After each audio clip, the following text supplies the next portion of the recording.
Welcome to Chef Richard's Kitchen. I'm Chef Richard Miller. Today we're going to make a chowder. Since this is winter time, we're in early February, it's always good for hearty soups and chowders. So what I want to make today is I want to make a corn and oyster chowder. And it has quite a few ingredients in here. And if you look at the recipe, when I post it, it's going to look like, oh my God, how am I ever going to do that? But really, it's quite simple. Like all recipes, once you've seen it done, there's not a lot of mystery left in it. So, the first thing I want to start out with is I want to start out with some bacon. And originally I used to use 12 to 14 ounces out of a 16-ounce package. And I thought, now I got to store an extra 2 ounces of bacon that I probably won't use, so I just changed the recipe and use all 16 ounces or a pound. I usually take the scissors and I cut them up into about 3/4 inch pieces like this, and that will make it much easier to both saute and to eat. So the first thing I'm going to do is I want to take and I want to put in a couple of tablespoons of butter,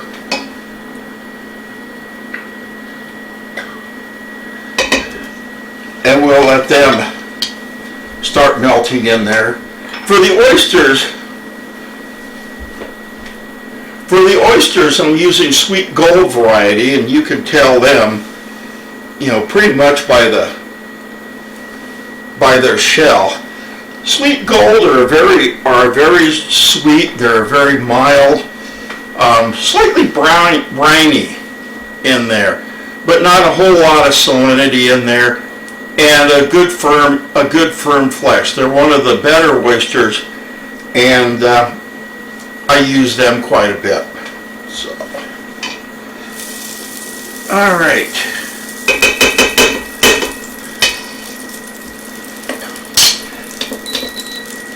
Let me go ahead and let's put the bacon in here.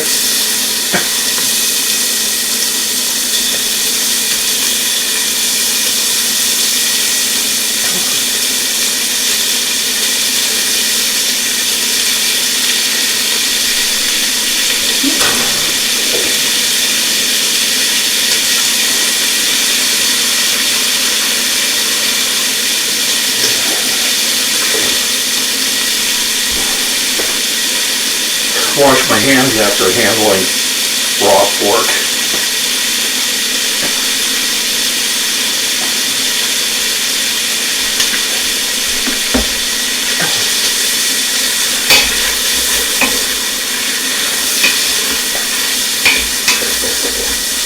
And now we'll go ahead and brown this.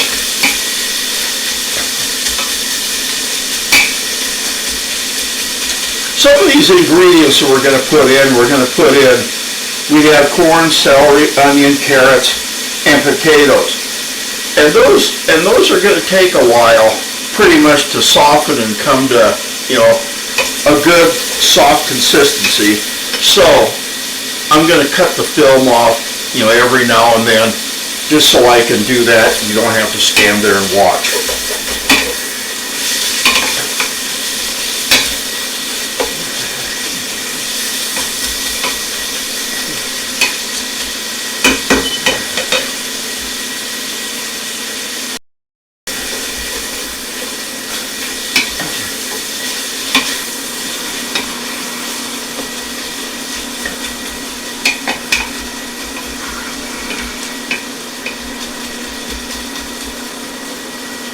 Right now this is rendering out very, very nicely. It's starting to brown. We'll leave it on there a little bit longer. And then we'll put our celery, onions, and carrots and corn in. Now the carrots, in this case, for chowders and stews and things, I just prefer grated. Some people use chips. Some people slice up those baby carrots. To me, when it comes to a stew or a soup or whatever, I usually just prefer shredded.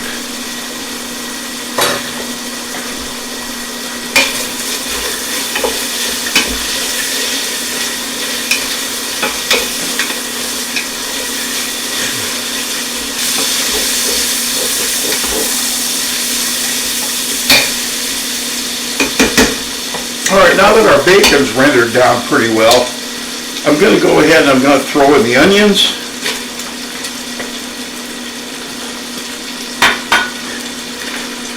And the celery. And I'm using about an onion and probably about 4 stalks of celery that I've sliced up.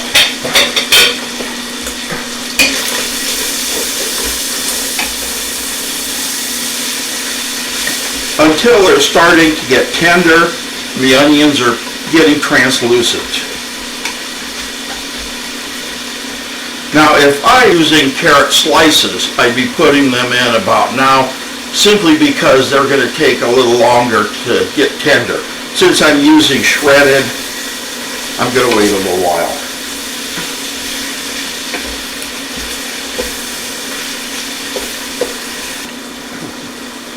Okay, I'm going to put in the corn. And this is about a cup of just sweet corn.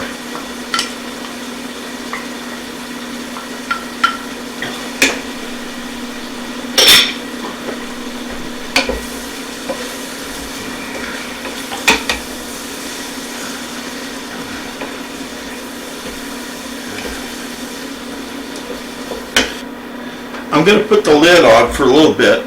Retain some of the heat. That'll help soften up those vegetables in there a little bit quicker. Then when we come back, we'll put in some other things. What I want to do is to thicken it. I want to take and put in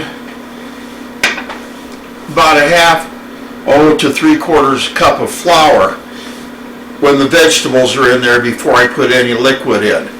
And when I stir the flour around in there, that's going to do 2 things. Number one, it's going to cook the flour taste out of the flour. And the last thing you want to do is put flour in at the end and have it taste like flour. Put it in now. And also, now when you put it in around and stir it in with the vegetables, when you put the liquid in, it won't clump.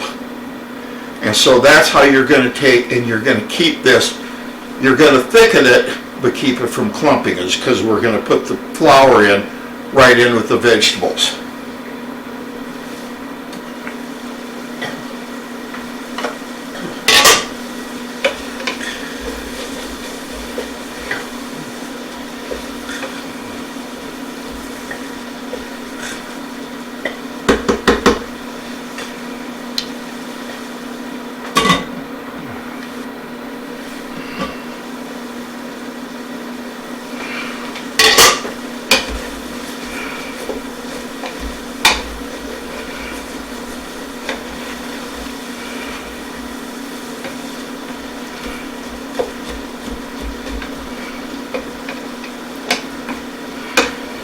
Now the vegetables now are sweating well, and the moisture from this is actually helping dig that fond out from the bottom of the pan. And what that fond is this the browning that's on the bottom of the pan when we fried the bacon. So, and there's a lot of good flavor in there, and so we want to get that up, and the moisture in the vegetables is doing just that.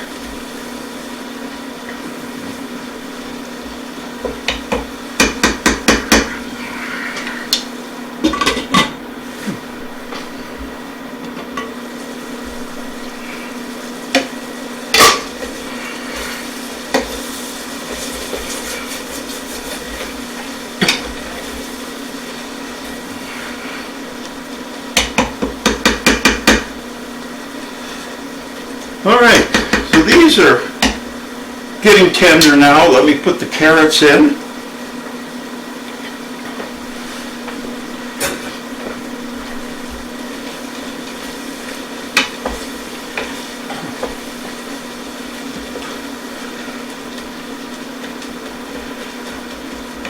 And I'm going to start putting some of the flour in.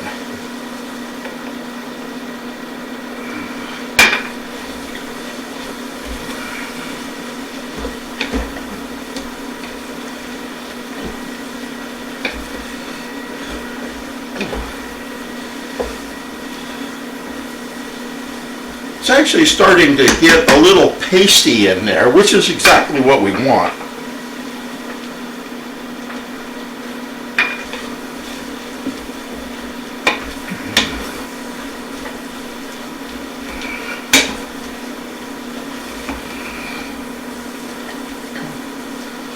Now, as soon as we get the flour, now as soon as we get the flour all incorporated in there, now it's going to be time, we're going to start putting in a little of our liquid.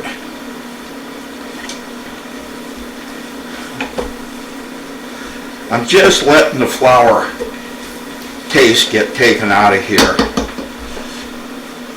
And now we're going to put in some chicken stock.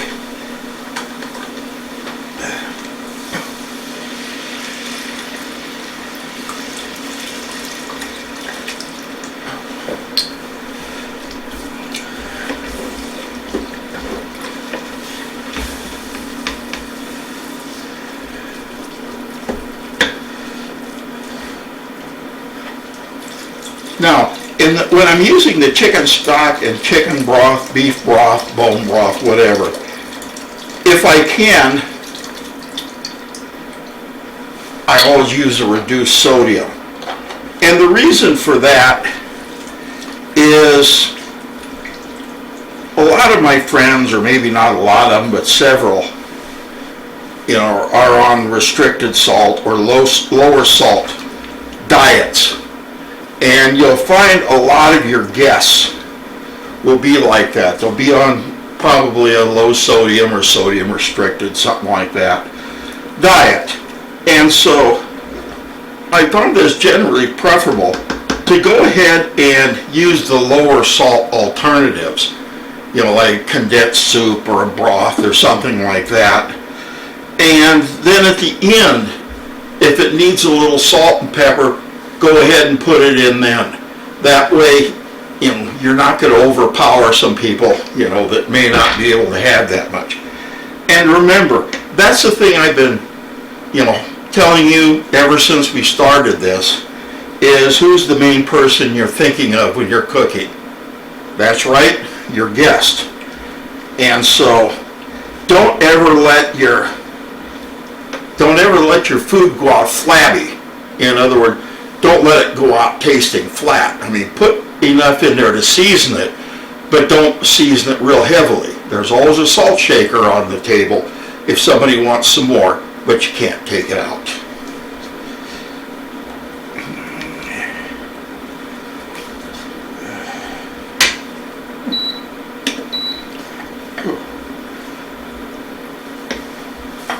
All right. Now I'm putting in 8 cups of chicken broth in total.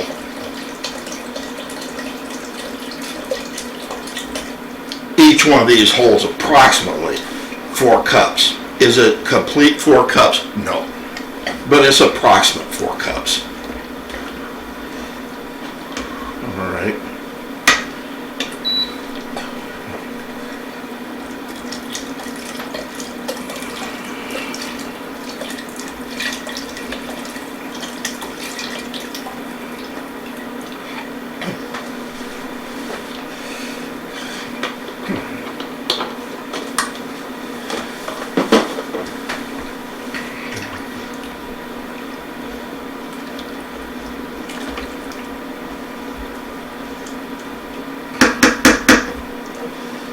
Alright, now I'm going to put the potatoes in. It's getting about ready for them.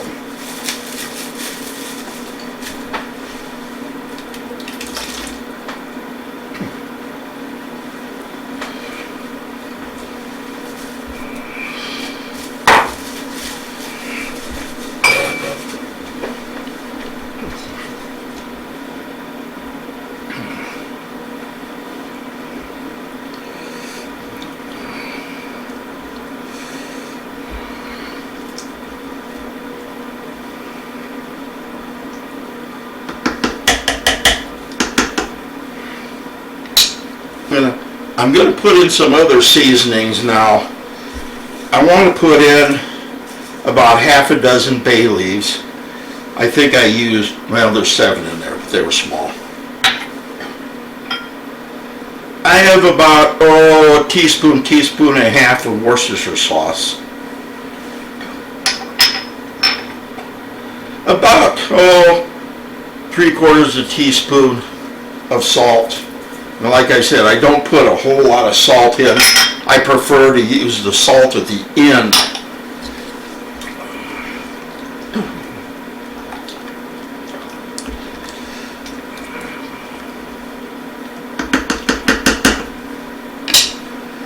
And probably, about a 1/4 teaspoon of black pepper. Now the last ingredients we have are, we have some parsley we're going to put in, but this doesn't take long to cook at all. I've got some, in this case, the original recipes generally call for cream. I use half and half, and what I'm using today is fat-free half and half. A little red pepper flakes, that'll give it just a little kick. And I've got some Parmesan Reggiano cheese here that we're going to sprinkle on top when it's done. Finally, a little bit of hot sauce. This is my own hot sauce. I'm going to, one of these days, get around to, I'm going to make a video on making hot sauce. It's a lot of fun, and it actually tastes good. And then finally, the oysters. And I went ahead and I shucked those before I started taping this, just mainly because shucking oysters, let's say, it's not my strong point, and I'm always afraid I'm going to run something through my hand. So I figured I better shuck it off camera.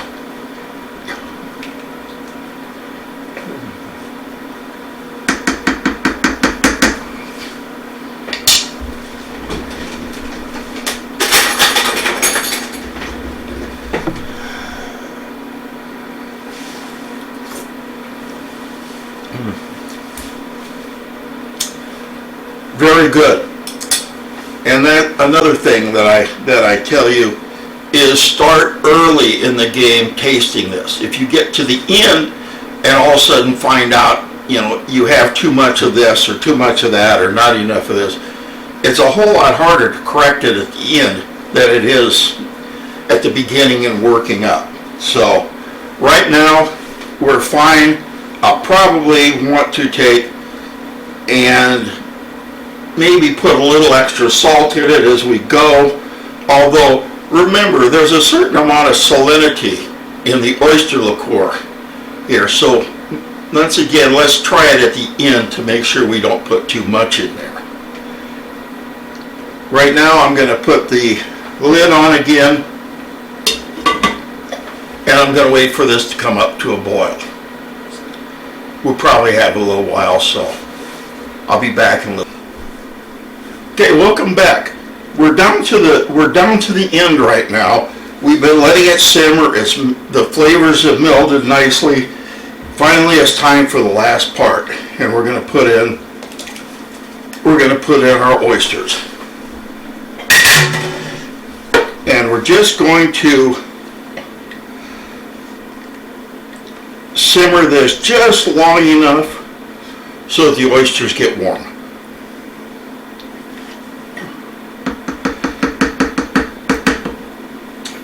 And some of the last things you do,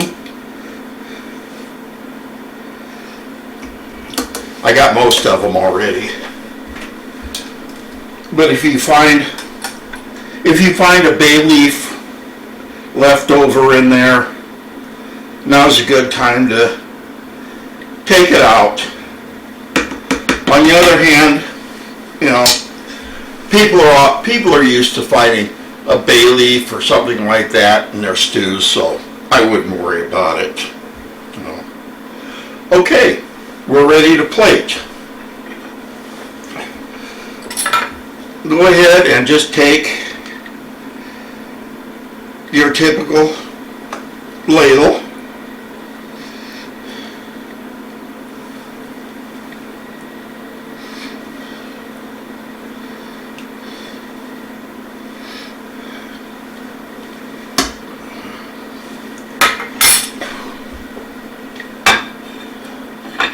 Put that on a plate.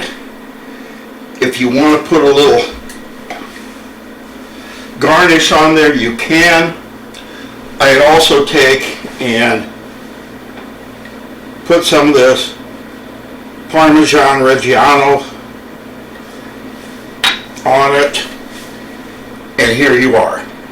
Here's the corn and oyster chowder, and I tasted it. I'm going to once more just to show you, make sure that you know to taste it. Delicious. The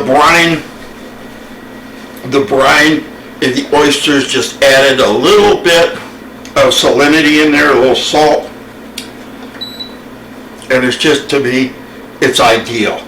Also, those little red flakes and a little bit of hot sauce in there just kicked it over the top. To me, it's definitely a home run.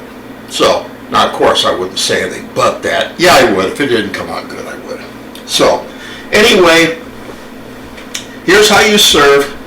Serve it with hot sauce, a little Parmesan Reggiano on the side, and somebody, whenever you do soups or stew, someone's always going to ask you for crackers. And, I always keep some oyster crackers around, just mainly because I think that's a little bit classier than, sprinkling saltines on there. So, give it a try. You'll like it when you try it. As you see, it wasn't too difficult. In fact, it wasn't difficult at all. The worst part of it is just waiting for it. So, in the meantime, once again, thank you for joining me on this episode. Take care. God bless. Try it. Leave me a comment. Leave me an email on how you did. Remember, cooking should always be fun. We'll see you next episode. Take care.